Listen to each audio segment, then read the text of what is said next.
आशंका. आता समास दुसरा जो आहे यामध्ये देह आशंका असं याला नामाविधान केलेलं आहे समर्थांनी, की देहाबद्दलची आशंका. आता आपल्या सगळ्यांना असं वाटेल की देहाबद्दलची आशंका म्हणजे समर्थांनी देहाबद्दलचे सगळे प्रश्न आम्हाला विचारले आहेत का, की हा देह कसा कसा बनतो, काय बनतो, नेमकं याच्यामध्ये आहे काय देह आशंका, देहाबद्दलच्या शंका, आणखीन कोणत्या शंका घ्यायच्या शिल्लक राहिलेल्या आहे, असं आपल्या सगळ्यांना एक कुतूहल असतं की नाही. परंतु ज्यावेळेला याचा आपण अभ्यास करू तेव्हा सगळ्यांचं आपलं कुतूहल मिटून जाईल. आणि देह आशंका यामध्ये देहमत कोणाच्या देहाबद्दल म्हटलेलं आहे समर्थांनी, देह आशंकामध्ये कोणाच्या देहाबद्दलची शंका घेतलेली आहे, तर समर्थांनी या समासामध्ये ईश्वराचा जो देह आहे, ईश्वराचा देह कोणता आहे? आमचा देह आम्हाला दिसतो, स्थूल देह सूक्ष्म देह सगळे दिसतात, सगळं आम्हाला कळतं, स्थूल सूक्ष्म कारण महाकारण. मग ईश्वराचा देह कोणता आहे? ईश्वराचा ब्रह्मांड हा ईश्वराचा देह आहे. ब्रह्मांड हा ईश्वराचा देह आहे आणि म्हणून समर्थांनी याला देह आशंका म्हटलंय. म्हणजे या ठिकाणी समर्थांनी ईश्वराच्या देहाबद्दलच्या शंका उपस्थित केलेल्या आहे. ईश्वराच्या देहाबद्दलच्या शंका उपस्थित केल्या, म्हणजे या ब्रह्मांडाबद्दलच्या शंका उपस्थित केल्या. कशासाठी ब्रह्मांडाबद्दलच्या शंका समर्थांनी दिलेल्या आहेत? आमच्यासाठी दिल्या आहेत. का दिल्यात? आम्हाला पिंडी ते ब्रह्मांडी या सगळ्याचा निराश करायचा आहे. या पिंडाचाही निराश करायचा आहे, नुसता निराश नाही करायचा, तर या ब्रह्मांडाचाही निराश करायचा आहे, म्हणजे नष्ट नाही करायचं, तर विचारांनी या सगळ्याचा बाध करायचा. म्हणजे देह आणि जगत हे असंच राहणार आहे, घडामोडी घडतच राहणार आहे, आमच्या जीवनात घडत राहणार आहे, ब्रह्मांडामध्ये सुद्धा घडामोडी घडत राहणार आहे.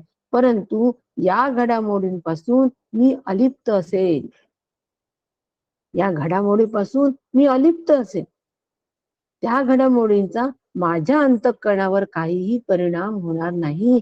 अंतःकरण शांत असेल, आनंदी असेल, तृप्त असेल आणि समाधान असेल.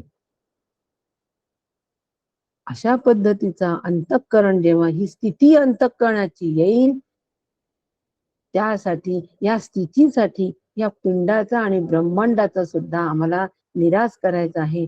आणि ह्या निराश करण्यासाठी तो नेमका काय आहे ईश्वराचा ब्रह्मांड, नेमकं कशा पद्धती, ईश्वराचं घर कशा पद्धतीचं आहे? आमचं विटा मातीचं घर आम्हाला कळतं, आमचं स्थूल देह आम्हाला कळतो, जो हाडा मासाचा रक्त याचा बनलेला आहे हा आम्हाला कळतो, ज्याचं पोषण अन्नावर होतं हे आम्हाला कळतं. परंतु ईश्वराच्या देहाबद्दल आम्ही किती अनभिज्ञ असतो. कधी असा विचार आपण केलाय का की खरंच ईश्वराचा देह काय असेल? त्याबद्दल आम्ही किती अनभिज्ञ असतो. आणि अशी अनभिज्ञता आमच्याकडे राहू नये, तिथे सुद्धा ते अज्ञान आमचं समूळ नष्ट होण्यासाठी, नुसते देहाबद्दलचं, आमच्या या स्थूल देहाबद्दलचं अज्ञान समूळ नष्ट करणे एवढा परमार्थाचा उद्देश नाहीये, तर पिंड आणि ब्रह्मांड याचा सगळा समूळ उच्चाटन निराश करण्यासाठी अध्यात्मशास्त्रामध्ये वैचारिक एक साधन दिलेलं आहे. ते साधन आम्हाला, वैचारिक साधन आम्हाला कळावं, अशा पद्धतीने विचार करावा हे कळावं, यासाठी समर्थांनी या समासाची रचना केली. बरे, हा जो समास आहे या समासामध्ये फक्त समर्थांनी शंकाच उपस्थित केलेल्या आहेत. फक्त प्रश्न शिष्याकडून ते प्रश्न विचारण्यात आलेले आहेत आणि ह्या त्या सगळ्या प्रश्नांची उत्तरं आम्हाला दुसऱ्या समासामध्ये, म्हणजे तिसरा समास जो आहे देह आशंका शोधन त्याला म्हटलेलं आहे. असं देह आशंका शोधन ह्या समासामध्ये समर्थांनी त्याचं उत्तर, सगळ्या प्रश्नाची उत्तरं दिलेली आहे. म्हणून आज आपण दुसरा आणि तिसरा समास हा दोन्ही पाहू.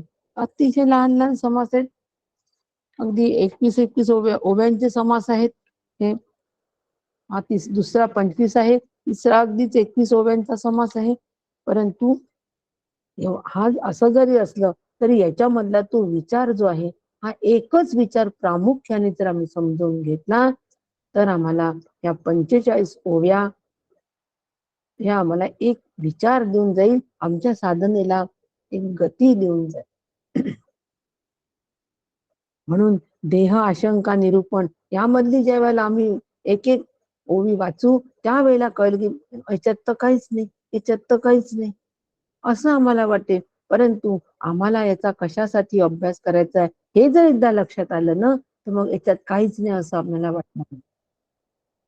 आम्हाला ज्या वेळेला पिंडाबद्दल, ब्रह्मांडाबद्दल ज्या वेळेला शंका उपस्थित होती की ब्रह्मांड काय आहे, ते कसं निर्माण झालं, त्याचा निराश कसा करायचा, अशा पद्धतीने एकदा जर आमच्या अंतःकरणामध्ये विचार असे विचार जर जागृत झाला तर आम्ही त्या अनुषंगिक विचार करू. गावाला जायचं आहे, पाऊस आला, जोराने वृष्टी झाली, तर मग आमच्या मनात, आपल्या सगळ्यांच्या मनात विचार येतो की नाही, गावाला तर चाललोय पण रस्त्यामध्ये रस्ते बंद असतील का, गाड्या बंद असतील का, पुलावरून पाणी जात असेल का. मग अशा पद्धतीने ज्या वेळेला आमच्या अंतःकरणात शंका उपस्थित होतात तेव्हा आम्ही त्या शंका विचारतो आणि नुसत्या विचारत नाही, त्याचं निरसन करून घेतो. 4 ठिकाणी फोन करतो आणि निरसन करतो की नाही. त्या शंकेचं निरसन केल्यानंतर मग आम्ही कार्यप्रवृत्त होतो ना. अगदी तसं ईश्वराचा देह म्हणजे काय आहे, तो कसा निर्माण झाला, निराश करायचा आहे आम्हाला म्हणजे नेमकं काय करायचं आहे, ह्या सगळ्या प्रश्न अंतःकरणामध्ये एकदा तयार झाले की ते प्रश्न सोडवण्यासाठी आम्ही तत्पर राहतो. ते प्रश्न सोडवण्यासाठी आम्ही तत्पर असतो आणि म्हणून समर्थांनी देह आशंका निरूपण ह्या समासाचा पूर्णपणे रचना केलेली आहे. मग आता या ठिकाणी परत श्रोता आणि वक्ता ह्याच्यातून शिष्यांनीच श्री गुरूंना प्रश्न विचारले. आपण मागच्या याच्यात बघितलं की श्री गुरु सेवा जी आहे ती श्री गुरु सेवा करताना प्रश्ननिष्ठा अत्यंत महत्वाची आहे. प्रश्ननिष्ठा जोपासून श्री गुरूंची सेवा आम्हाला करता येते. असा आपण एक सुद्धा परमार्थ विज्ञानाच्या अनुषंगिक चांगल्यापैकी अभ्यास केलेला आम्ही. प्रश्ननिष्ठा आणि ती प्रश्ननिष्ठा आम्हाला या समासामध्ये दिसते. आतापर्यंत समर्थांनी आम्हाला प्रश्नाच्या रूपाने उत्तर दिलेले आहे, पण एखादा प्रश्न विचारायचा आणि मग एखादा प्रश्न विचारून त्याचं संपूर्ण सविस्तर उत्तर समर्थांनी प्रत्येक समासात दिले. पण हा समासच मुळात असा आहे की प्रश्न नुसतेच प्रश्न आहे. प्रश्ननिष्ठा काय पद्धतीची असावी हे हा समास आम्हाला शिकवतो आहे. प्रश्न कसे असावे, एका शिष्याचे प्रश्न हे आपल्या श्रीगुरूंना विचारण्याचे प्रश्न, त्याचं स्वरूप काय असावं हे जर एकदा आम्हाला प्रश्नाचं स्वरूप कळलं तर आमची निष्ठा अधिक दृढ होते. आणि प्रश्न कशाच्या अनुषंगिक असावे, प्रश्न हे फक्त माझ्या स्वरूपाच्या अनुषंगिकच असावे. कोणताही प्रापंचिक प्रश्न, कोणताही व्यावहारिक सत्तेमधला प्रश्न, कोणत्याही प्रातिभासिक सत्तेमधला प्रश्न आम्ही श्रीगुरूंना कधी विचारू नये. व्यावहारिक सत्तेतला प्रश्न आम्ही विचारत नाही, पण बरेचदा प्रातिभासिक सत्तेतला प्रश्न आम्ही विचारतो. म्हणजे कोणती सत्ता? प्रातिभासिक सत्ता म्हणजे स्वप्नसृष्टी. त्यातला आम्ही प्रश्न विचारतो. आम्ही म्हणतो, गुरुदेवा मला की नाही असं असं स्वप्न पडलं, त्या स्वप्नामध्ये मोठा प्रकाश दिसला, एक कोणीतरी तेजस्वी पुरुष दिसला आणि मला ते काहीतरी सांगत होते, याचा अर्थ काय ते सांगा. प्रातिभासिक सत्तेमधलं आम्ही श्री गुरूंना विचारतो आणि त्याच्याकडून अर्थ समजून घेतो. श्री गुरु आम्हाला समजून सांगतील अशी अपेक्षा. अहो, जी व्यावहारिक सत्ता जागृतीचे जिथे ज्या ठिकाणी समर्थांनी जागृतीला दीर्घ स्वप्न म्हटलेलं आहे, तिथे स्वप्नाची काय कथा? जागृती हेच दीर्घ स्वप्न आहे. याच स्वप्नातून आम्हाला जागृत व्हायचंय. या दीर्घ स्वप्नातून आम्हाला जागृती घ्यायची आहे, आत्मजागृती घ्यायची. तर मग त्या स्वप्नातल्या स्वप्नामध्ये आम्ही काय प्रश्न विचारून काय साधणार आहोत, असा आम्ही विचार नाही का करू शकत? मग आता यानंतर तरी श्री गुरूंना व्यावहारिक सत्तेतले प्रश्न तर विचारायचेच नाही, पण प्रातिभासिक सत्तेतले सुद्धा प्रश्न विचारू नये. तो प्रश्न हे फक्त पारमार्थिक सत्तेतले असावे. म्हणजे प्रश्न हे माझ्या स्वरूपाशी निगडीत असलेले असावे. हा फार महत्वाचा प्रश्न. आमची अडचण दूर होत नाही, आम्ही काय करावं, असा प्रश्न आपण सहज विचारतो. अडचण दूर होत नाही म्हणून काय करावं, हा पारमार्थिक सत्तेतला प्रश्न नाही. प्रश्नोपनिषद जे आहे, प्रश्नोपनिषद आम्हाला खूप छान मार्गदर्शन करतो. ते 6 शिष्य श्री गुरूंकडे गेले प्रश्न विचारत. 6 प्रश्न घेऊन गेले हो. यतीवर होते, ते अत्यंत ज्ञानी होते. आणि श्री गुरूंना 6 प्रश्न विचारण्यासाठी गेल्यानंतर श्री गुरु म्हणतात, बाबा रे, श्रद्धा आणि ब्रह्मचर्य वर्षभर पाळा आणि इथे राहा, आणि मग त्याच्यानंतर मी आपल्याला उत्तर देईन, तेही मला येत असेल तर. असं उत्तर श्री गुरूंकडून आल्यानंतर ते 6 जण आश्रमात राहिले, श्रद्धेनी राहिले, आणि वर्षांनी त्यांनी प्रश्न विचारला. काय त्यांची पण तितिक्षा असेल, काय त्यांचं पण वैराग्य असेल. आम्हाला जर कोणी म्हटलं प्रश्नाचं उत्तर आत्ता देत नाही, नंतर देतो, किती राग येतो. लगेच तो व्यक्ती आपल्याला प्रतिकूल होतो, त्याच्याशी आपण बोलत नाही. आमच्या प्रश्नाचं उत्तर द्यायला असा कोणता वेळ लागतो? काय जास्त झालं असतं, आत्ता प्रश्न दिला असता, उत्तर दिलं असतं तर आपली श्रद्धा राहिली असती का? समजा आपल्या श्री गुरूंनी आपल्याला म्हटलं असतं की याचं उत्तर मी तुला 1 महिन्याने देतो, तर खरंच आपली श्रद्धा श्री गुरूंप्रती टिकली असती का? ज्यांनी त्यांनी विचार करावा. वारे वा, एवढ्या प्रश्नाचं उत्तर श्री गुरु देत नाही, नाही मी आता दुसऱ्या साधकांकडून घेऊन देतो. नाही देत गुरुदेव उत्तर. अशी तकलादू आमची श्रद्धा असते, आणि आम्हाला मग उत्तर पण तकलादू मिळतात. म्हणून श्री गुरूंनाच प्रश्न विचारायचे, त्यांच्याकडून माझं समाधान होईपर्यंत प्रश्न विचारायचे, आणि उत्तर घेत राहायचं, समाधान होईपर्यंत.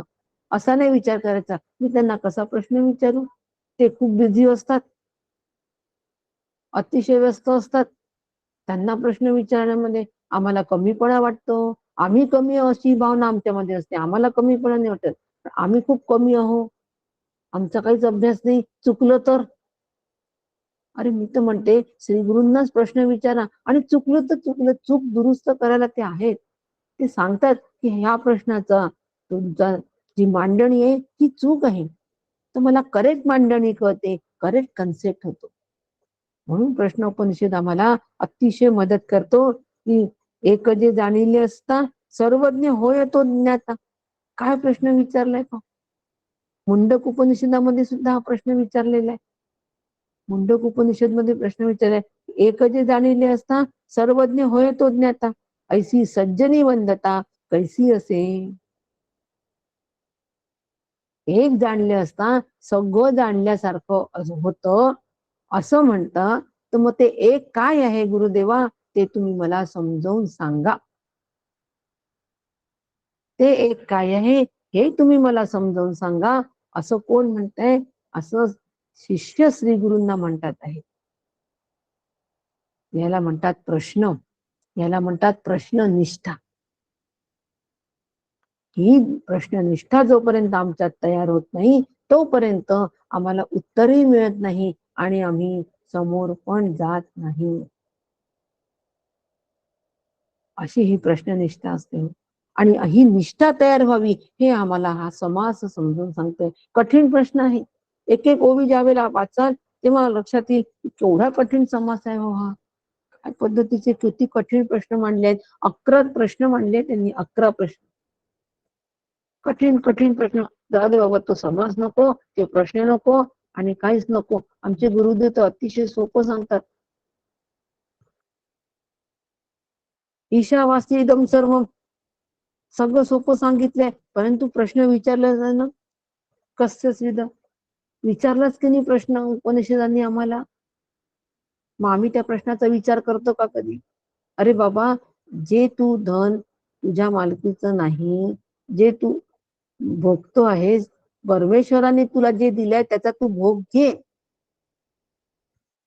ते कोणाच्या मालकीचे असा विचार तू कधी केलास का? विचारला की नाही प्रश्न? पहिल्याच मंत्रामध्ये प्रश्न विचारला की नाही?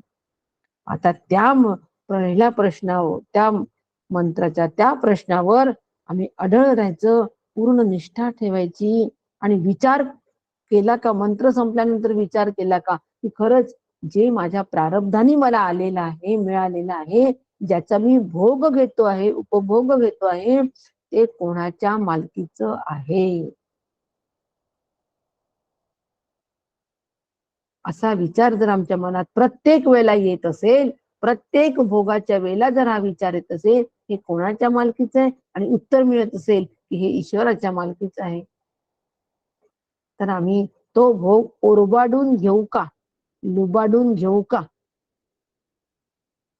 शेजारच्या घरामध्ये फुलं असतात, आम्ही सकाळी फिरायला जातो आणि ते फुलं अक्षरशः ओरबाडून लुबाडून आणतो. माझ्या मालकीचे आहेत का? मग तरी आम्ही ओरबाडून लुबाडून आणतोच की नाही? मग हे बरोबर आहे का? हा प्रश्न जर आम्हाला त्यावेळेला आठवत असेल कस्य सिद्धम, तर आम्ही निश्चित तिथे थांबू आणि भगवंता, हे फुलं माझ्या मालकीचे नाहीये, याचा मालक दुसरा आहे, तो अद्याप झोपेतून उठायचा आहे, आणि खरा मालक तर तू आहे. पण तू त्याला दिलेले आहेस, ते मला नाही दिले. माझा अधिकार, मालक माझे याच्यावर काहीही अधिकार नाही, हे मी तोडणार नाही. पहा, त्या प्रश्नावर आम्ही निष्ठा ठेवल्यामुळे आम्ही कुठपर्यंत गेलो की नाही? अशी प्रश्न आम्ही आधी समजून घेतला पाहिजे. केनोपनिषदामध्ये सुद्धा प्रश्न विचारलेला आहे, त्याची सुरुवातच प्रश्नापासून झालेली आहे. म्हणून प्रश्न कशा पद्धतीचे असावे हे खूप महत्वाचं आहे. ते पारमार्थिक सत्तेतले असावे. प्रश्न हे फक्त श्री गुरूंनाच विचारायचे असतात. भलतेच प्रश्न आपण विचारतो आणि मग आपल्याला पाहिजे तशी उत्तर नीट येत नाही. काय करावं, जपामध्ये मन लागत नाही. आम्ही आमच्या सवंगड्याला प्रश्न विचारतो, तो म्हणतो लागतच नसतं अशा परिस्थितीमध्ये मन. एवढी प्रतिकूलता असताना तुझं मन लागेलच कसं? त्याच्याकडून उत्तर आलं की आम्हाला बरं वाटतं, हा बरोबर आहे, म्हणजे माझं हे सगळं बरोबर चाललंय. श्री गुरूंना प्रश्न विचारा की गुरुदेवा, अत्यंत प्रतिकूल परिस्थितीमध्ये नामस्मरण होत नाहीये, श्री गुरु देतात उत्तर तुम्हाला. आपल्याला उत्तर श्री गुरूंकडे कसं होतं, तुझं नामस्मरण प्रतिकूल परिस्थितीत होत नाहीये, कारण त्या प्रतिकूल परिस्थितीचा तू स्वतःच भोग घ्यायला हे आहे, दुःख तू स्वतःच ओढवून घेतलंय. ते आगंतुक आहे, आगंतुक म्हणून त्याच्याकडे पहा आणि नामस्मरणामध्ये मन लाव, ते आम्हाला उत्तर देतात. आणि असा प्रश्न आम्ही गुरुदेवांना विचारल्यानंतर त्यांचं उत्तर, आणि सवंगड्याला विचारल्यानंतर त्याचं उत्तर, कोणाला प्रश्न विचारावे? एकाने उत्तर दिल्यानंतर आम्ही तिथेच थांबतो, एकाने उत्तर दिल्यानंतर आम्ही समोर निघतो. कोणाला विचारावे प्रश्न? श्री गुरूंनाच प्रश्न विचारावे. आणि म्हणून हा समास आम्हाला, प्रश्नाचे स्वरूप कसं असतं हे आम्हाला या ठिकाणी तो समास शिकवतो आहे. म्हणून हा समास थोडा कठीण आहे, हे प्रश्नही कठीण आहे. मी ज्यावेळेला हे प्रश्न वाचेल ना, तेव्हा तुम्ही म्हणाल की एवढे कठीण प्रश्न ऐकण्यापेक्षा आपण आता मीटिंग सोडावी आणि आराम करावा. परंतु आपल्याला कळकळीची विनंती आहे, जरी कठीण प्रश्न असले तरी त्या प्रश्नाचा रोख बघा कुठे आहे. आणि मला सुद्धा प्रश्ननिष्ठा माझ्या तिथे तयार व्हावी. प्रश्नासाठी प्रश्न नसावे, तर खरंच ते अंतःकरणातून आलेले असावे, आणि माझ्या अज्ञान निवृत्तीसाठी ते प्रश्न असावे. याला म्हणतात अभ्यास, याला म्हणतात समासाचा अभ्यास. नाहीतर हा समास 5 मिनिटातच संपतो. 25 ओव्यांचा समास आहे. एवढे प्रश्न विचारायचे, सांगायचं की ह्या प्रश्नाशी आपला काही संबंध नाही, कशाला विचार करायचा, असं म्हणून हा समास सोडायचा नाही. तर ह्या समासाच्या माध्यमातून माझी प्रश्ननिष्ठा कशी वाढीस लागेल. आणि होऊ शकतो आपल्याला स्वरूप आपल्याला येणार पण नाही, प्रश्न उपस्थित पण होणार नाही. तर खूप छान आपली श्री गुरूंवरची निष्ठा अगदी उच्च प्रतीची आहे सगळ्यांची. श्री गुरूंनी मला निश्चंक करून सोडलेला आहे. एकही प्रश्न ठेवलेला नाही माझ्या अंतःकरणात. याही अनुषंगीमध्ये आपण या अनुषंगाने विचार केला तरी हे प्रश्न यांचा अभ्यास करायचा आणि मग नंतर ते सोडून द्यायचे. पण एवढा विचार तर अंतःकरणामध्ये आमच्या जागृत झालाच पाहिजे आज या समासाने. म्हणून आता सांगते, समासाला सुरुवात करतानाच स्वामींनी विचार दाखवला. येथे विष्णूचा अभाव दिसून आला. ब्रह्मा विष्णू महेशाला उरी नाही. मागच्या समासामध्ये स्वामींनी आम्हाला विचार दाखवला होता. काय दाखवला मागच्या समासामध्ये विचार? की अंतःकरण एक आहे. किडा मुंगीपासून ब्रह्मदेवापर्यंत सर्वांचं अंतःकरणाचं स्वरूप सारखंच आहे, एकच आहे. कदाचित ते अंतःकरण कुठे प्रगल्भ असेल आणि कुठे फक्त देह जीवनापुरताच असेल, तरी सुद्धा ते एक आहे. आणि ते एक कोशाच्या कोणत्या पातळीवर ते एक आहे, तर जाणीवेच्या पातळीवर ते एक आहे. सगळ्यांची बुद्धी सारखी, सगळ्यांचे मन सारखे, या पातळीवर ते एक नाहीये. अंतःकरणाच्या 4 घटकांवर ते एक नाहीये. तर जाणीव नावाचा जो घटक आहे, त्या जाणीवेच्या पातळीवर सगळ्यांची अंतःकरण एक आहे. असं आम्हाला गुरुदेवांनी हा विचार या ठिकाणी बोलून दाखवला, आम्हाला दिला. परंतु तरी सुद्धा या ठिकाणी शिष्यांना प्रश्न पडतो आहे की एक जरी अंतःकरण आहे तरी ब्रह्मा विष्णू महेश यांना स्थानच दिलं नाहीये. त्यांचं काही असं वेगळं पण सांगितलेलं नाहीये. जाणीवेच्या स्तरावरच ब्रह्मा, जाणीवेच्या स्तरावरच विष्णू आणि जाणीवेच्या स्तरावरच महेश. आपण बघितलंय मागे, जाणीवेच्या स्तरावरच विष्णू कसा, विष्णूचा अंश कसा आहे, आणि जाणीवेच्या स्तरावरच रुद्र म्हणजे महादेव कसा आहे, महेश कसे आहेत, आणि जाणीवेच्या स्तरावरच ब्रह्मदेव कसे आहेत. म्हणजे यांचं जाणीव हे स्वरूप दिलेलं आहे, परंतु त्यांचं असं वेगळं स्थान असं कोणतं दिलेलं नाही. आणि यांचा आम्हाला प्रत्यक्ष अनुभव का येत नाही, पहिला प्रश्न. ह्यांचा आम्हाला प्रत्यक्ष अनुभव का येत नाही? आज ओबीप्रमाणे समाज घेणार नसून फक्त 11 प्रश्न नमूद करणार आहे मी या प्रश्नामधले, आणि हा समाज संपवणार आहे. आणि पुढच्या समासावर आपण लगेचच आजच त्याचा अभ्यास करणार आहोत. पहिला प्रश्न आहे की ब्रह्मा विष्णू महेश यांना स्थान नाही, त्यांचा अनुभव आम्हाला का येत नाही? जे या ब्रह्मांडाचे रचयिता आहे, जे या ब्रह्मांडाची स्थिती सांभाळतात आणि जे या ब्रह्मांडाचा लय पण करतात, जे ब्रह्मांड ईश्वराचं घर आहे, त्याचा आम्हाला अनुभव का येत नाही? कसा प्रश्न आहे हा? आपल्या मनात कधी हा प्रश्न आला का? मग आमच्या मनात हा प्रश्न यावा का? त्यांचा अनुभव आम्हाला का येत नाही? त्यांचं दर्शन आम्हाला का होत नाही? असा जर प्रश्न आला तर गुरुदेव आम्हाला सांगतील की अरे, ज्या दर्शनाच्या तू पाठीमागे लागतोय ते दर्शनही पुढे उद्या त्यांचाही नाश आहे. ब्रह्मांडाची उत्पत्ती करणारे विष्णू, उत्पत्ती करणारे ब्रह्मदेव, स्थिती सांभाळणारे विष्णू आहे, यांचा सुद्धा प्रलयामध्ये सगळ्यांचा संहार होणार आहे. जे जे दिसे ते ते नासे, आणि जे जे नाचतं त्याचं दर्शन घेण्याचा काय तू विचार करतोय? चल पुढे चल. या सगळ्यांचं अधिष्ठान जे अधिष्ठान दृष्टी विकसित कर. दर्शन दृष्टी विकसित करण्यापेक्षा अधिष्ठान दृष्टी विकसित करावी, त्याच्या मागे लागावं. पण हा प्रश्न अंतःकरणात आल्याशिवाय आम्ही अधिष्ठान दृष्टीकडे जोमाने वाटचाल करू का हो? म्हणून प्रश्न महत्वाचे. प्रश्न वाचायचे सोडून द्यायचे नाही. जोपर्यंत प्रश्न लक्षात येत नाही तोपर्यंत त्याचं उत्तर सुद्धा, त्याच्या उत्तराने आमचं समाधान होणार नाही, आम्ही निशंक होणार नाही. म्हणून प्रश्नाचं स्वरूप आम्हाला कळलंच पाहिजे. आणि म्हणून पहिला प्रश्न विचारलाय, दुसराही पहिला प्रश्न विचारला की यांना स्थान काय नाही, दुसरा प्रश्न विचारला की यांचा अनुभव काय नाही, यांचा अनुभव काय येत नाही, आणि तिसरा प्रश्न विचारला आहे की ब्रह्मदेव हा 4 तोंडाचा आहे, पण तो तसा का दिसत नाही.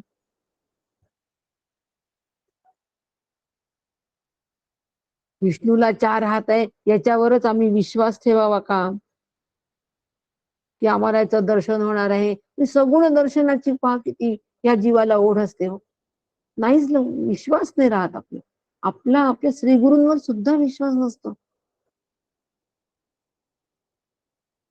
त्यांनी श्रीगुरु म्हणतात त्यांना श्रद्धेने हो म्हणा आणि पुढे चला. काही काही गोष्टी हो म्हणायच्या, पुढे चालायचं. त्याच्या खोलात जात नको बसू, त्याच्यामध्ये वेळ नका घालू. ब्रह्मदेवाला खरंच 3 मुख आहेत का, विष्णूला खरंच 4 हातात आहे का, हे पाहत बसू नका. त्या विष्णू म्हणजे कोण आहे, व्यापनोती ती विष्णू आहे हे समजून घ्या.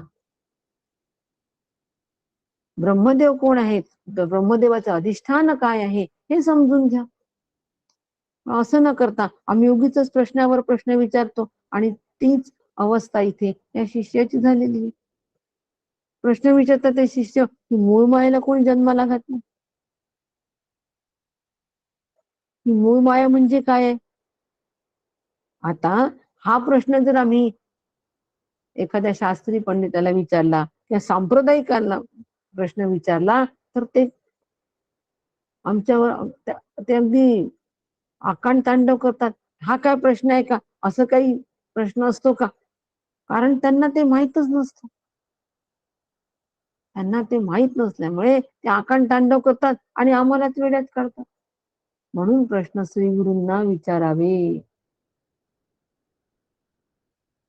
म्हणून बाकीच्यांना कोणालाही प्रश्न विचारू नये.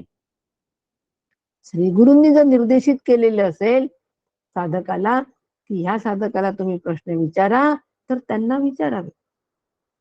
पण श्री गुरूंनी निर्देशित केलेलेच साधक तिथे पाहिजे, शिष्य हवे. ज्या शिष्याला श्री गुरूंनी निर्देशित केलं आहे त्यांना जरूर प्रश्न विचारावे, कारण ते श्री गुरूंनी त्यांचं प्रमाण आहे. यांना प्रश्न विचारा, यांच्याकडून तुम्हाला अचूक उत्तर येतील. आणि म्हणून त्यांनी 7वा प्रश्न विचारलाय, देवाने माया केली म्हणावे तर ब्रह्मा विष्णूमय महेश मायेच्याच पोटात आहे. बरोबर आहे की नाही.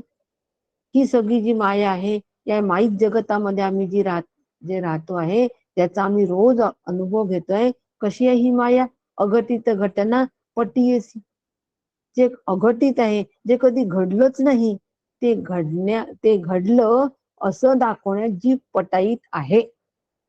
काय घडलं नाही, की जगत घडलंच नाहीये, हे जगत घडलंच नाहीये असं अघटित झालेलं घटना ते घडलं आहे असं ते दाखवतो आहे. म्हणजे जग आहे असं जे आम्हाला दिसत आहे, आम्ही याचा अनुभव घेतो आहे. वास्तविक पाहता हे जग नाहीच, अगाजे झालेच नाही, त्याची वार्ता पुसू काही.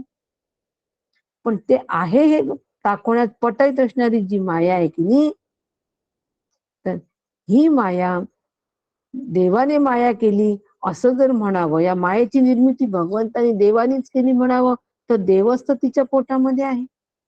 म्हणजे काय, देव तिच्या पोटामध्ये आहे म्हणजे काय, त्याचा अर्थ आधी ही मूळ माया तयार झाली आणि मग या मूळ मायेपासून ईश्वर तयार झाला आहे. म्हणजे मायेच्या पोटामध्ये की नाही, म्हणजे ईश्वराचा जन्म त्या मायेतूनच झालाय की नाही. म्हणून ती मायेच्या पोटामध्ये ते ब्रह्मा विष्णू महेश आहे की नाही. आणि मग हे असं जर आहे तर हे कसं आहे, याचं काय उत्तर आहे. छान प्रश्न आहे का. आपल्या सगळ्या प्रश्नांची उत्तर अगदी अशीच्या प्रश्न की उत्तर असं नाही मिळणार, पण एक सारांश रूपाने उत्तर मिळेल, सार रूपाने उत्तर मिळेल. समर्थांनी अगदी या प्रश्नाचं उत्तर आता असं नाही मिळणार. आपण प्रश्नपत्रिका सोडतो, भारताची राजधानी कोणती, लगेच आपण उत्तर लिहितो दिल्ली. भारत कोणत्या खंडात आहे, लगेच आपण उत्तर लिहितो आशिया. परंतु या ठिकाणी असे उत्तर तो आपल्याला मिळणार नाही. सार रूपाने प्रश्न घ्यायचं, सार लक्षात घ्यायचं आणि सार रूपाने पुढचा समास अभ्यास करायचा. सूत्ररूपाने उत्तर, सूत्ररूपाने प्रश्न, सूत्ररूप अभ्यास. अभ्यासाचं स्वरूप सूत्ररूप असावं हो. एवढा मोठा अभ्यास आहे, कसं लक्षात ठेवणार आहे आपण? मानवी बुद्धीला मर्यादा आहे. कितीही हुशार असला, काही किती पदव्या घेतल्या असल्या तरी एक मर्यादा त्या बुद्धीला आहेच की नाही. त्या मर्यादित बुद्धीमध्ये अमर्यादित तत्व समजून घ्यायचं. त्या मर्यादित बुद्धीनी अमर्यादित तत्व कसं आम्ही लक्षात ठेवून कसं समजून घेऊ, म्हणून सूत्ररूपाने ते समजून घ्यायचं. म्हणून अभ्यासाचं स्वरूप हे सूत्ररूपाचं असावं, सूत्ररूपाने अभ्यास असावा. आणि असं एकदा सूत्र आमच्या हातात गवसलं की मग हा अभ्यास सुद्धा आमच्या आटोक्यात येतो आणि आम्ही स्वरूपाकार होतो. आम्हाला प्रवचन करून काही जगाला शहाणं करायचं नाही. ज्याला शेंदूर फासलाय त्यांनी हे नक्की करावं सगळं. पण बाकी आम्ही साधक आहो आणि हे सगळं साधकांसाठी चाललेलं आहे. मी साधक आहे, साधकाच्या पातळीवरच हे सगळं आम्हाला समजून घ्यायचं आहे. म्हणून आम्हाला बोलायचं पण कशासाठी? बोलता बोलता अनुभव येते यासाठी बोलायचं. आणि म्हणून हे प्रश्न आमच्या अंतःकरणामध्ये तयार झालेले आहेत की हा जो ईश्वर आहे, या ईश्वराने जर माया तयार केली असं म्हणावं. म्हणतात ना, माया ईश्वराची माया बाबा, ही सगळी त्या ईश्वराची माया आहे. म्हणजे ईश्वराने ही मायेचा खेळ चालू केलेला आहे असं आम्ही म्हणतो. ही आमची जी कन्सेप्ट आहे त्या कन्सेप्टला थोडं दुरुस्त करून घ्यायचं. मायेच्याच पोटामध्ये हा ईश्वर आहे, पण हे कसं? मग मायेने माया जर केली असेल तर दोन माया सिद्ध होतात का? मायेतूनच माया तयार झाली. ईश्वर पण माईक आणि मूळ माया तर माईकच. मायेतून माया, मग दोन माया झाल्या का? असं हे द्वैत आहे का? आहे की नाही? खोल प्रश्न आहे की नाही? असं हे खोल प्रश्न आहे की नाही? असं अजिबात नाही. मग पंचमहाभूत हे मायेचं स्वरूप आहे का? मग ते पण नाही. पंचमहाभूते पण मायेचं स्वरूप नाही. मग ब्रह्माने जर माया निर्माण केली असं म्हणत असाल तुम्ही, तर ब्रह्म तर अकर्ता आहे. तो कसा का माया तयार करेल? त्याच्याकडे कसं काय कर्तृत्व येईल? आणि म्हणून या सगळ्या ब्रह्मांडाची जी निर्मिती आहे ती कशी काय निर्मिती झाली? हा ब्रह्मांडाचा जो देह आहे ईश्वराचा, हा कसा तयार झाला? या सगळ्या प्रश्नाचं सार हेच आहे. संपूर्ण प्रश्नाचं सार जर आम्ही काढलं, सूत्र जर आम्ही पकडलं, तर एकच आहे की हा ब्रह्मांड रूपी जो ईश्वराचा देह आहे, हा कसा तयार झाला? बस. आपण आपल्या लोकांना आठवत असेल तर आपण एक दशक 9व्या मधला गुणरूप दशक जो आहे त्याच्यामधला आम्ही समाज 6वा अभ्यास केला. गुणरूप निरूपण आम्ही त्यावेळेला बघितलं होतं आणि त्यावेळेला सुद्धा या सगळ्याचा उहापोह याच्यामध्ये झालेला होता. परंतु शेवटी आम्ही साधक आहोत, विसर पडतोच हो. त्यामुळे समर्थ आम्हाला परत परत आठवण करून देतात आणि तो मुद्दा आमचा पक्का करतात. पण ब्रह्मांड जे आहे, ब्रह्मांड ईश्वराचा देह आहे, तर ह्या देहाबद्दल, देहाची निर्मिती कशी झाली ही शंका आम्हाला आलेली आहे. गुरुदेवा, त्याचं तुम्ही आम्हाला उत्तर द्या.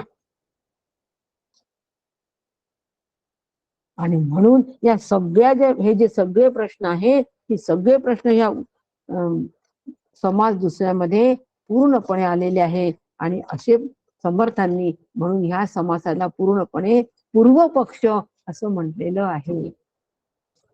पूर्व पक्षाची ही सगळी मांडणी आहे. म्हणजे माझ्या अंतःकरणामध्येच उठलेले हे सगळे प्रश्न आहेत आणि म्हणून ह्या समासाचे उत्तर सूत्र रूपाने समर्थ आम्हाला तिसऱ्या समासामध्ये देणार आहेत. देह आशंका शोधन समास. देह आशंका शोधन समास या तिसऱ्या याच्यामध्ये समर्थ आम्हाला आता उत्तर देऊन राहिले आहेत की उपाधी विण जे आकाश त्याची ब्रह्म निराभास, जे निराभासी मूळ मायेस जन्म झाला. कुठून सुरुवात केली समर्थांनी? इथे मूळ माया कशी तयार झाली इथून सुरुवात केली. इथून आम्हाला आता समजायला सुरुवात केली. कारण ह्या प्रश्नाचा सगळा रोग तोच होता की मूळ माया कुठून आली आणि या मूळ मायेमधून हे सगळं कसं तयार झालं. हा या सगळ्या प्रश्नांचा रोख आहे. आणि म्हणून उत्तर आता समर्थ देऊन आले की शब्द ही आकाशाची उपाधी. आपला अभ्यास झालाय. शब्द कोणाचा कशाचा गुण आहे? आकाशाचा गुण आहे. शब्द कुठे असतात? आकाशात असतात. आकाशापासून येतात. मग आता ही उपाधी आकाशाची जर आम्ही काढली, शब्दाची उपाधी जर आम्ही काढून टाकली, तर जे उरतं ते फक्त ब्रह्म आहे. शब्दाविण संवादिजे इंद्रिया नेणता भोगीजे. ब्रह्मस्वरूप कसं आहे? शब्दाविण संवादिजे. त्या ठिकाणी शब्द सुद्धा जात नाही. शब्द सुद्धा अपुरे पडतात.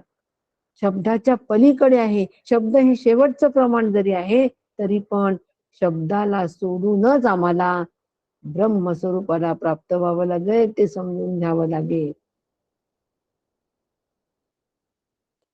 आणि असं हे जे ब्रह्मस्वरूप आहे, या ब्रह्मस्वरूपापासून ही मूळ माया जन्माला आली. असं हे ब्रह्मस्वरूप आहे. एकमेव परब्रह्म, पहिले एकमेव अद्वितीय असं होतं. असं होतं नाही आहे. शब्दरचना मांडणी नीट करायची. आपली व्यावहारिक भाषा पटकन येते.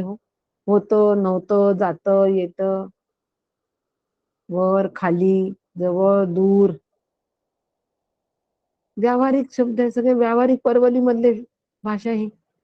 म्हणून ब्रह्मस्वरूप एकमेव, परब्रह्मस्वरूप एकमेव अद्वितीय आहे. आणि मग त्या परब्रह्माला बहु व्हावंसं वाटलं म्हणून एकोहम बहुश्याम, बहु व्हावंसं वाटलं म्हणून एक तरंग उठला. एकोहम बहुश्यामचा तरंग उठला. आणि तो तरंग म्हणजे मूळ माया आहे. त्या मूळ मायेचा जन्म तिथून झाला. आता या मूळ मायेचा जन्म ज्या वेळेला झाला त्यावेळेला या मूळ मायेचं स्वरूप काय आहे आम्हाला माहित पाहिजे की नाही. मग ह्या मूळ मायेचं स्वरूप वायू हे मूळ मायेचं स्वरूप आहे. म्हणजे शक्ती. वायूमध्ये ताकद असते, मान्य आहे की नाही. खूप जोराचं वादळ येतं. वादळ आल्यानंतर अनेक घराच्या घर उडून जातात. घरावरचं छप्पर उडून जातो. मोठे मोठे वृक्ष कोलमडून पडतात. मोठे मोठे घरावरचे जे टीन आहे ते टीन असे उडत जाताना आम्हाला दिसतात. सगळ्यांचा अनुभव आहे की नाही. म्हणजे त्या वायू, बरं तो वायू कोणाला दिसतो का डोळ्यांनी? कोणाला दिसत नाही. पण शक्ती अनुभवतो की नाही आपण त्याच्यामधली. ही शक्ती कुठून आली? ही शक्ती त्या मूळ मायेपासून आली. मूळ माया ही शक्तीच आहे. मूळ माया ही शक्ती आहे. आणि म्हणून वायूमध्ये असणारी जी शक्ती आहे हे त्या मूळ मायेचं स्वरूप आहे. म्हणून वायू हे मूळ मायेचं स्वरूप असं शास्त्र आम्हाला सांगतो. आणि आपण सुद्धा या गुणरूप निरूपणामध्ये याचा आपण पूर्णपणे अभ्यास केलेला आहे की मूळ माया वायू स्वरूप ऐक गुणशोभिणीचे रूप, गुणविकार होती अल्प, गुणशोभिणी बोलीजे. वायू हे मूळ मायेचं स्वरूप आहे. आणि त्याच वायू म्हणजे शक्ती. आणि त्याच शक्तीमध्ये त्या गुणांमध्ये किंचित परिवर्तन झालं आणि म्हणून तिला गुणक्षोभिणी असं म्हणतात. त्या शक्तीमुळे परिवर्तन झालं. छान घर होतं हो, कौलारू घर होतं, पण शक्तीमुळे परिवर्तन झालं. सुसाट्याचा वारा आला, वादळ आलं, ते कौल सगळं उडून गेले, त्याच्यामध्ये बदल झाला. तसं त्या गुणांमध्ये या शक्तीमुळे बदल झाला, म्हणून गुणक्षोभिनी माया तयार झाली. पुढे सत्व रज तम या तिन्ही गुणांचा त्याच्यातून 3 गुण तयार झाले. आणि म्हणून मग असे हे 3 गुण आणि पंच महाभूते याच्यातून तयार झाली. त्या सुप्त रीतीने ते तिथे त्या शक्तीमध्ये अनुसूत होते, अंतर्भूत होते 3 गुण आणि पंचमहाभूत. पण शक्तीच्या माध्यमातून त्याच्यात विकार झाला आणि ते मग प्रगट स्वरूपामध्ये आले. मग काय झालं? आकाशापासून वायू आला, वायूपासून अग्नी आला, अग्नीपासून आप आला आणि आपापासून पृथ्वी आली. ब्रह्म काय चालू आहे आमचं? ईश्वराचा देह कसा आहे हे समजावून सांगणं सुरू आहे. म्हणजे ब्रह्मांड कसं तयार झालं हे समर्थ आम्हाला सांगतात आहे. कारण ब्रह्मांड कसं तयार झालं हेच शिष्याने विचारलेले आहे सूत्र रूपाने. आणि आम्हाला समर्थ समजावून सांगतात आहे की अशा पद्धतीने हे 5 महाभूत तयार झाली. लक्षात आली मांडणी? एकोहम बहुश्याम, ती मूळ माया तयार झाली. मूळ मायेमध्ये शक्ती आहे, शक्ती म्हणून वायूची शक्ती आहे, म्हणून वायू हे मूळ मायेचं स्वरूप आहे. आता ह्या शक्तीने काय केलं? जे 3 गुण होते त्या मूळ मायेपासून 3 गुण तयार झाले आणि त्या 3 गुणांमध्ये ह्या शक्तीने बदल केले. गुण क्षोभिणी माया तयार झाली, क्षोभ तयार झाला. जे साम्य अवस्थेमध्ये होते, जे शुद्ध अवस्थेमध्ये होते, त्याचा क्षोभ तयार झाला. आणि म्हणून सत्व रज तम हे 3 गुण तयार झाले आणि पंचमहाभूत त्याच्यामधून तयार झाली. पंचमहाभूत तयार झाली आणि त्या पंचमहाभूतांमध्ये मग आता पृथ्वीपासून मात्र अनेक दगड गोटे आम्हाला जे दिसतात की नाही, पर्वत दिसतात, हे सगळं पृथ्वीचं स्वरूप आहे. हे सगळं पृथ्वीचं स्वरूप आहे. हे सगळे देव आणि त्या दगडांपासून त्या गोट्यांपासून देवाच्या मूर्ती तयार झाल्या. अनेक देव तयार झाले आणि ते देव तयार झाल्यानंतर त्या देवांचा आम्हाला अनेक पद्धतीने अनुभव यायला सुरुवात झाली. मी किनी देवाच्या मूर्तीसमोर उभं राहिलो आणि का कोणास ठाऊक माझ्याशी रामराया माझ्याकडे पाहून हसतात आहे असंच मला वाटलं. ते माझ्याशी बोलतात आहे असंच मला वाटलं. काय पण आमचे अनुभव असतात. अहो हे सगळे मनाचे खेळ असतात. हा सगळा भावनांचा खेळ असतो. त्या भावना प्रबळ झाल्या, त्याच्या भावामध्ये त्या भावनांचं रूपांतर भावामध्ये झालं की मग आम्हाला अशी दर्शनं होतात. परंतु जे जे दिसे ते नासे असं जर आम्हाला माहित असेल तर आम्ही त्या दर्शनांच्या मागे लागणार नाही. आणि म्हणून त्या देवांचे आम्हाला अनेक अनुभव पण आले. पण ते देव खरे आहेत का? एक विचार केला तर देव खरे आहेत का? ते दगडांपासून तयार झाले. मग त्याच्यामध्ये देव, आम्ही त्यांना देव मानतो, देवत्व कोणामुळे आलं? त्या देवांमध्ये देवत्व कोणामुळे आलं? तर ते देवत्व आलं वायुरूप शक्ती. त्या शक्ती, ती जी शक्ती आहे मायेमधली शक्ती जी आहे त्या शक्तीमधून ते देवत्व आलं. आता वायू म्हणजे प्राण, प्राण हे सुद्धा वायूचं स्वरूप आहे की नाही? प्राणशक्ती ज्या वेळेला संचार होतो त्या प्राणशक्तीचा, त्यावेळेला ती प्राणशक्ती चेतनत्व दर्शवते. आमच्या या अचेतन देहामध्ये सुद्धा प्राण असल्यामुळे हा चेतन असल्यासारखा वाटतो. हे प्राण जेव्हा निघून जातात तेव्हा हा देह अचेतन जेवढा अगदी दगडाच्या मूर्ती इतकाच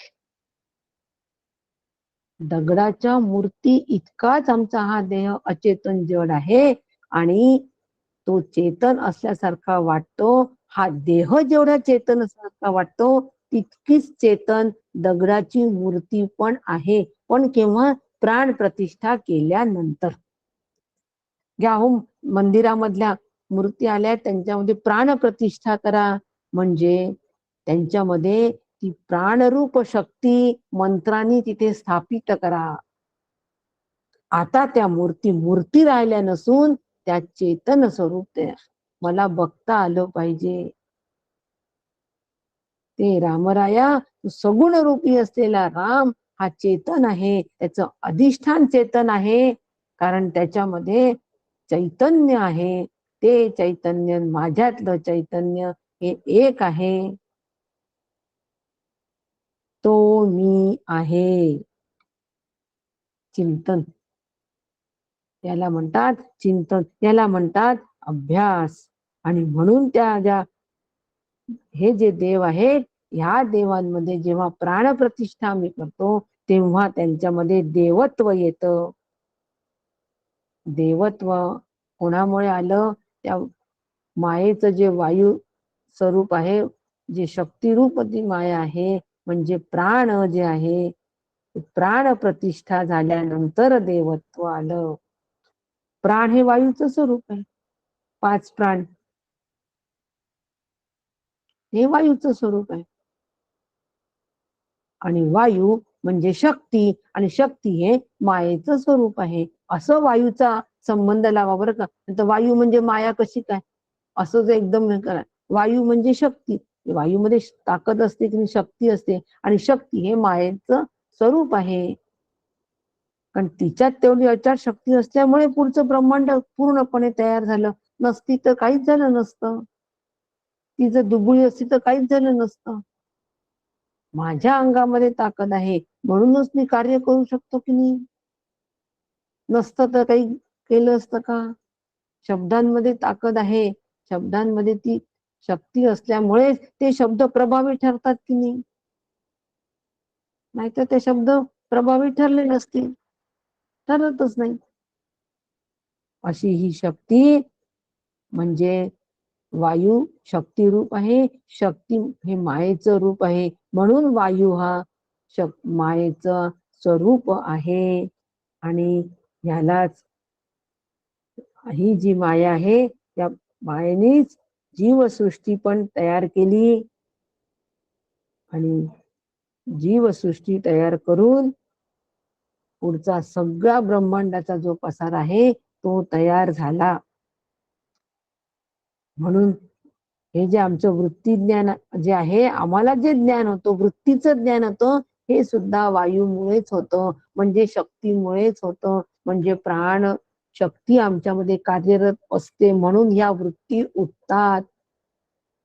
पक्क लक्षात ठेवायचं. आपलं सगळं हा सगळा भाग झालेला आहे. समाज 6वा बघा, दशक 9 मधला समाज 6वा, यात ही सगळी मांडणी झाली आहे. पण परत समर्थांनी इथे मांडणी करून दिली आहे की मग हे जे सगळे देव देवता तयार झाले, सगळे हे सगळे देव वायुरूप आहेत. सगळे देव देवता वायुरूप आहे. आम्हाला तो वायू डोळ्याने दिसत नसल्यामुळे आम्ही त्याला सगुण रूप असं तयार केलं, आणि मग त्याची आम्ही उपासना करायला सुरुवात केली. पण त्याच्यामधले असलेलं जे प्राणतत्व आहे, त्या प्राणतत्वाचं अधिष्ठान ब्रह्म आहे. आम्ही नुसत्या प्राणतत्वावर पण थांबायचं नाही, आम्ही फक्त वायुतत्वावर पण थांबायचं नाही, तर त्याच्या अधिष्ठानाकडे आम्ही जायचं. पण त्याच्यासाठी आधी हे आहे हे माहित तर पाहिजे की नाही. हो, आम्हाला जेव्हा घराच्या बाहेर जायचं असतं तेव्हा घर असल्याशिवाय घराच्या बाहेर जाणं ही संकल्पना प्रत्यक्षात येईल का? नाही येणार. म्हणून अगदी त्याप्रमाणे आम्हाला हे लक्षात घ्यावं लागेल की हे सगळे देवदेवता जे आहेत ह्या वायुरूप तरल आहेत, आणि त्या प्रसंगी रूप घेतात आणि गुप्त होतात. त्याच्याशी आम्हाला त्या गोष्टीशी आम्हाला त्या गोष्टीमध्ये न रमता देवदेवता रूप घेतात आणि नष्ट होतात. सगुण दर्शन आम्हाला अशा पद्धतीने होतं. आमचा भाव प्रज्वलित झाल्यामुळे, प्रबळ झाल्यामुळे त्या देवता आम्हाला प्रगट झाल्यासारख्या वाटतात आणि लगेच क्षणार्धात दर्शन होऊन विरून पण जातात. आम्ही म्हणतो आम्हाला दर्शन झालं, आम्हाला दर्शन झालं, आम्ही काय मोठं. अहो पण ते दर्शन जे आहे ते मायेचंच होतं, हे आम्ही विसरलो, त्याच्यातच रमलो. आणि अशा ह्या ज्या वायूमध्ये म्हणजे ह्या मायेमध्ये काय व्यापून आहे, ही जी माया आहे त्यामध्ये जाणीव रूप जगत व्यापून आहे. जाणीव जी आहे ती जाणीव या वायूमुळे आम्हाला जाणवते. जाणीव जी आहे या जाणीवेचही आपण अगदी व्यवस्थित विचार केलेला आहे. मागच्या समासामध्ये विचार केलेला आहे की कशा पद्धतीची ही जाणीव असते. अंतःकरणामध्ये ही जाणीव कशा पद्धतीची असते आणि याचा आम्ही सविस्तर असा विचार केलेला आहे. आज तो विचार करण्याची काही आवश्यकता नाही. एवढं जरी कळलं की ह्या वायूमध्ये जाणीव रूप जगत ज्योती व्यापून आहे आणि म्हणूनच या जाणीवेमुळे अनेक वासना आणि आमच्या वृत्ती ह्या उफाळून येतात. ते जाणीव तत्व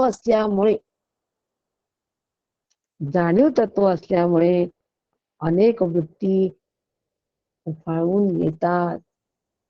म्हणजे आमच्या वृत्ती ज्ञान जे आहे, आमच्या अंतःकरणाच्या वृत्ती आहे, या सुद्धा एक ब्रह्मांडाचाच भाग आहे. हा आम्ही नक्की लक्षात घ्यावा. आणि म्हणून मग हे जे ब्रह्मांड आहे, हा जो ईश्वराचा देह आहे, हा अशा पद्धतीने तयार झाला. म्हणून मग समर्थांनी सांगितले, समर्थांनी प्रत्येक या पंचमहाभूतांचे 2 भाग केले त्या पुढे. आणि त्याचा श्रोत्यांनी सूक्ष्म विचार आम्ही करावा म्हणून त्यांनी आम्हाला 2 भाग दिले आहेत. की त्यांनी सांगितलंय की वारा आहे, यामध्ये एक जाणीव कळा आहे, जाणीव आहे. त्या वायूमध्ये जाणीव तत्व आहे आणि म्हणून देवदेवतेंच्या असंख्य मूर्ती झाल्या. त्या मूर्तीमध्ये आम्ही त्या देवतेची जाणीव तयार केली. आमच्या अंतःकरणात त्या देवतेबद्दलची अशी जाणीव तयार केली. म्हणून एक ही जाणीव तयार झाली वायूपासून. आणि दुसरे म्हणजे प्राणपानादी बरेच विकार जे आहे ते विकार तयार झाले. म्हणजे प्राणवायू जो आहे, जे प्राण आहे आमच्या या शरीरामध्ये, जे प्राण आहे या प्राणापासून अनेक विकार ते तयार जे झाले. अशा पद्धतीने या वायूचे पण 2 प्रकार आहेत. आकाशापासून सुद्धा उत्पन्न झालेले हे जे वायू आहे याचे 2 प्रकार होतात. तेजाचे पण 2 प्रकार होतात आणि तेजानंतर पाण्याचे सुद्धा 2 प्रकार होतात. असे प्रत्येक याचे 2-2 प्रकार होतात. आणि अशा पद्धतीने हे जे प्रकार झाले आहेत, उदाहरणार्थ सांगितले त्यांनी की तेजाचा विचार करू आपण, म्हणजे अग्नी तत्वाचे पण 2 प्रकार झाले आहेत. ते म्हणजे उष्ण अग्नी जो आहे, यापासून सूर्य तयार झाला, अग्नी तयार झाला, वीज तयार झाली. ब्रह्मांड म्हणजे ईश्वराचा देह कसा तयार झाला हे सांगणं सुरू आहे बरं का. कशापासून काय तयार झालं हे सांगणं सुरू आहे. आणि शीत तेजापासून पाणी, अमृत, चंद्र, तारका, बर्फ तयार झाले. तेजापासून, अग्नीपासून पाणी तयार झालं. अग्नीपासून कसं पाणी तयार होईल असं सगळ्यांना आपल्याला प्रश्न आतापर्यंत होता की नाही. आकाशापासून वायू, वायूपासून अग्नी, अग्नीपासून पाणी, पाण्यापासून पृथ्वी. मग कसं अग्नीपासून कसं पाणी तयार झालं, याचं उत्तर समर्थ आम्हाला देत आहे की अग्नी कसा, अग्नी म्हणजे तेज. मग एक शीत तेज आणि एक उष्ण तेज. त्या तेजामध्ये 2 प्रकार झाले, शीत तेज आणि उष्ण तेज. आणि शीत तेजापासून चंद्र, तारका, बर्फ, पाणी हे सगळं तयार झालं. आणि या पाण्यापासून सुद्धा दोन प्रकार तयार झाले, पाणी आणि अमृत असे दोन प्रकार तयार झाले. आणि या पृथ्वीपासून सुद्धा पृथ्वीचे सुद्धा दोन प्रकार झाले, एक दगड, माती, विटा, ढीग हे सगळे, दुसरं सोनं, चांदी, परीस, रत्न, खडे, मोती हे सगळं पृथ्वी तत्वापासून झालं. आणि असं सगळं पृथ्वी तत्वापासून झालं आणि अशी ह्या ब्रह्मांडाची पूर्ण रचना तयार झाली. असं हा ईश्वराचा देह तयार झाला. दुसऱ्या समासात प्रश्न विचारलाय की हा ब्रह्मांड कसं तयार झालं, हे मूळ माया कशी, त्या मूळ मायापासून हे सगळं ब्रह्मा विष्णू महेश हे सगळं तयार कसं झालं.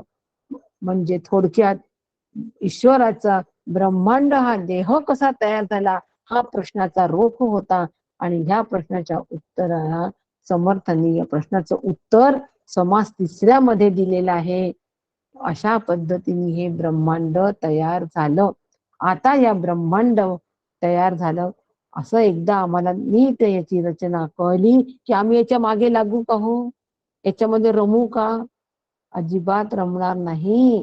त्याचा आम्ही निराशच करू. म्हणजे त्याचं अधिष्ठान जे आहे या ब्रह्मांडाचं, म्हणजे ईश्वराचं अधिष्ठान ब्रह्म आहे, ते मी आहे.